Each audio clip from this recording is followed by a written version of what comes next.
con uno y nos da mucho gusto, Luis Gerardo Salas, creador de Rock 101.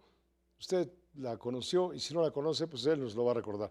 Luis Gerardo, ¿cómo te va? Buenas noches. Triste noche hoy por la muerte de Ozzy Osbourne, un hombre que se inspiró nada menos que en los Beatles, en el pop, y llegó a considerarse, claro, el príncipe oscuro de las tinieblas, llegó a las profundidades del rock de Exacto, protesta, del rock como Guns N' Roses, en fin. Bueno, exacto. Guns N' Roses viene después de Ozzy Osbourne. ¿Cómo estás? Completamente. Hola Pepe, ¿qué tal? Mucho gusto saludarte. Y efectivamente, Ozzy Osbourne, y yo creo que la nota fue más impactante el día de hoy, porque apenas el 5 de julio, como lo acabas de mencionar, fue su concierto de despedida.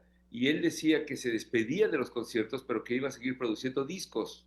No sabemos si lo dijo nada más para que no nos preocupáramos por él o si realmente pensaba vivir muchos años más. Y hoy nos encontramos con la noticia que a los 76 años se muere Ozzy Osbourne.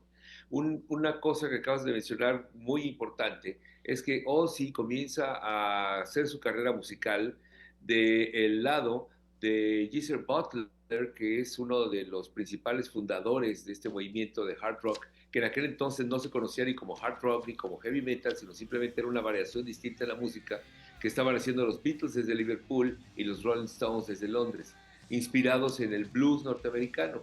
Y lo que hacen los británicos es darle un beat completamente distinto y cargarlo de un sonido más intenso. Lo que ocurre es que Geezer Butler, acompañado de Tommy Yomi y de Bill Ward, crean una banda que va a tener como nombre Black Sabbath, en donde invitan a Ozzy Osbourne que sea el vocalista. Y en 1970 inventan un sonido completamente nuevo, pesadísimo, en donde el mismo Ozzy Osbourne dice que hacían letras que estaban destinadas a recrear imágenes alegóricas al terror, a las tinieblas, a los vampiros, a todas las historias fantásticas que tienen que ver con la noche, porque encontraban, dijo Ozzy Osbourne, que los hombres tenían una gran fascinación por ello. Y por eso, en un principio, Black Sabbath, prácticamente su audiencia eran puros hombres, no tenían ningún tipo de predilección por las mujeres, que en aquel entonces pues eran las que eran fanáticas de las bandas de rock and roll. Comienza su historia con su primer disco Black Sabbath, después el Paranoid, que se convierte en el disco más importante, y la canción Paranoid, de hecho, está considerada una de las primeras canciones que reflejan el sonido de lo que se eventualmente llamaría heavy metal, y a partir de ahí se vuelven unas figuras importantes del hard rock durante 8 álbums. En 1979 lo despiden por su tendencia y predilección por los excesos, que en todos los sentidos se manifiestan, desde la mordida que efectivamente existió a un murciélago que le aventó un fan, que según el fan estaba muerto el murciélago y estaba vivo, y Ozzy Osbourne dice, estaba tan vivo que hasta me provocó una mordida que tuvieron que vacunarme contra la rabia, porque yo no me imaginaba que el murciélago estaba vivo, y lo mordió al momento que él le estaba cortando la cabeza. Y eso ocurrió después de que había ya hecho también la grasejada de comerse la cabeza de una paloma, y entonces se volvió como uno de los íconos más importantes de su figura, aunque no necesariamente era su onda. Su onda era hacer buena música, no convertirse en estas estrafalarias figuras que lo seguirán después, como por ejemplo Kiss. Entonces, en 1979 lo despiden de Black Sabbath después de 8 discos y le dicen, no, pues sabes qué, tú ya no puedes seguir aquí porque nosotros queremos ser muy profesionales y así no se puede. Y entonces comienza en 1980 una carrera solista que a mí me parece la parte más interesante de su carrera, porque hace un nuevo sonido de hard rock que va a ser el inicio y los cimientos de lo que después vamos a conocer como las Power Ballads, es decir, canciones suaves pero cargadas de la intensidad y la densidad del hard rock.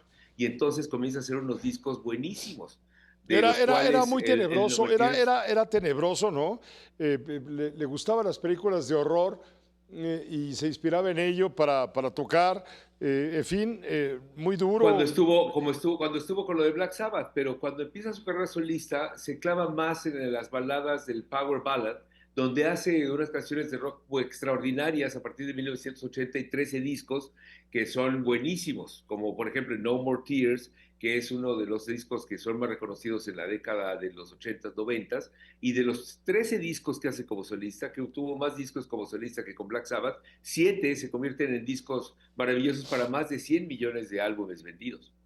Pues Luis Gerardo, te agradecemos mucho que nos hayas acompañado, nos hayas llevado de la mano a recorrer justamente el laberinto en la vida compleja, sin duda, de este ícono del hard rock, del rock pesado, del heavy metal, quien finalmente falleció a los 76 años de edad, ciertamente enfermo y con problemas. Que estés muy bien. Muchas gracias, Pepe. Un saludo. Un saludo y un recuerdo, por supuesto, muy grato de Rock 101, tu creación.